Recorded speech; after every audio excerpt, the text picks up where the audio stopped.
ഇന്ന് അത്തം ആണ് കേട്ടോ. അപ്പോൾ അത്തം 10 രുചികളായിട്ട് നമ്മൾ വരികയാണ്. അപ്പോൾ നമ്മുടെ ഫസ്റ്റ് ഐറ്റം എന്ന് പറയുന്നത് അവിയലാണ്.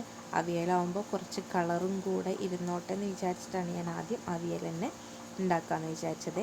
അവിയലിക്കുള്ള കഷ്ണങ്ങൾ അരിഞ്ഞ് വെച്ചിട്ടുണ്ട്. അതേപോലെ തന്നെ പച്ചമുളകും നാളികേരവും തൈരും കറിവേപ്പിലും മാത്രം നമ്മൾ യൂസ് ചെയ്യുന്നുള്ളൂ കേട്ടോ.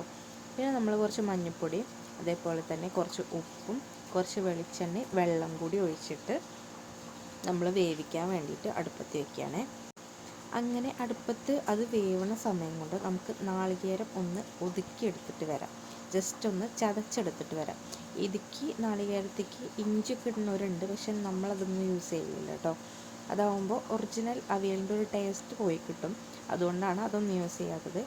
പിന്നെ കഷ്ണമൊക്കെ വെന്തതിന് ശേഷം ഞാൻ കുറച്ച് തൈരും കൂടെ ഒഴിക്കുന്നുണ്ട്. ആ നാളികേരം ഇട്ട കൂട്ടത്തിൽ തൈരും കൂടെ ഒഴിച്ചിട്ട് ഇളക്കി കൊടുക്കുന്നുണ്ട്.